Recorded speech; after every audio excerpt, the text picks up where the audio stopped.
隐身技术的突破，让解放军空军拉开了相对于印度空军的代差。一旦中印发生冲突，搞不好就是单方面的投杀。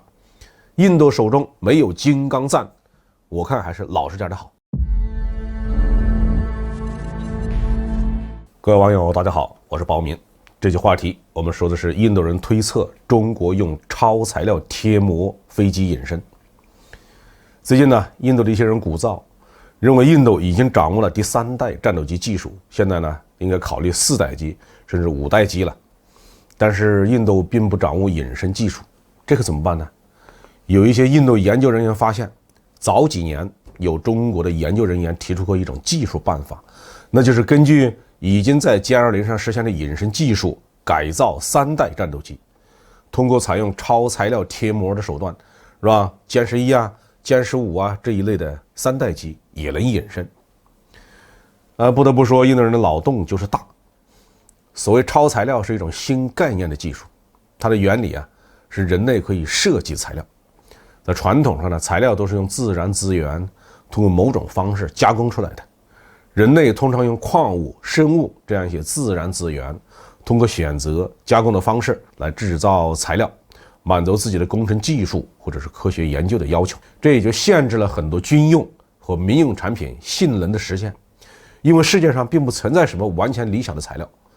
比如说我们想要一种材料又轻又结实，寿命又很长，价钱呢又很便宜，这些要求组合到一起，往往就变成没有办法实现了。而超材料的理念就是跳出大自然给人类设置的限制，用人工的方式来设计和制造理想的材料。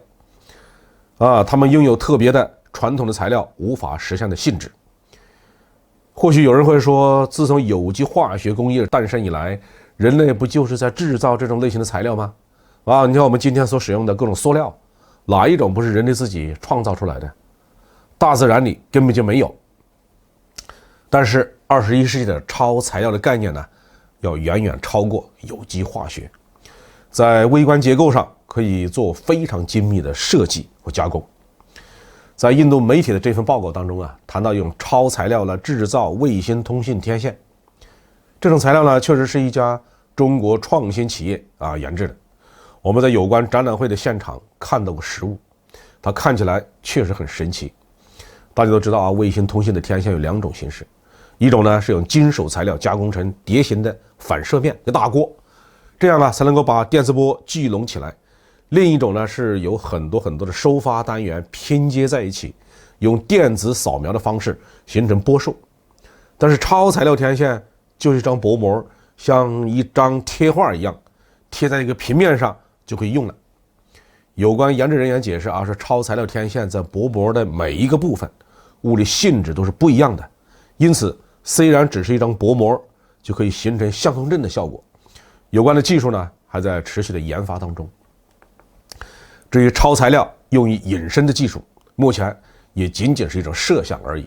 假如真的存在这么一种薄膜可以贴到飞机的外表就能隐身，那不就颠覆了隐身技术的理论体系吗？印度人热衷于这样的报道，很大程度上是因为自卑，因为一直到现在印度对于所谓的隐身技术还完全摸不到门。印度方面虽然有不少人叫嚣着要研制4代机甚至是5代机，但拿出来的 PPT 一看就知道是用美国的隐身飞机的方案修的头不但印度造不出来，而且破坏了原本的隐身设计。印度人当然清楚了，中国已经通过歼20这些型号的研制迈过了隐身时代的门槛，正在向着更高的水平前进。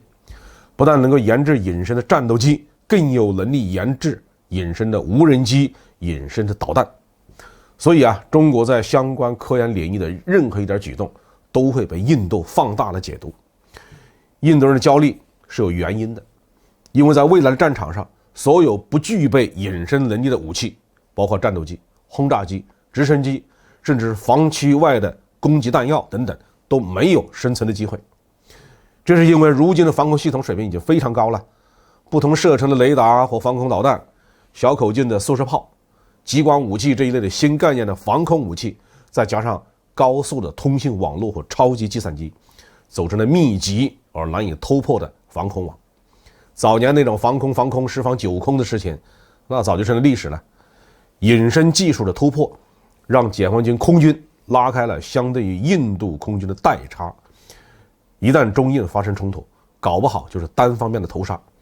印度手中没有金刚赞，我看还是老实点的好。好，这句话题就说到这里。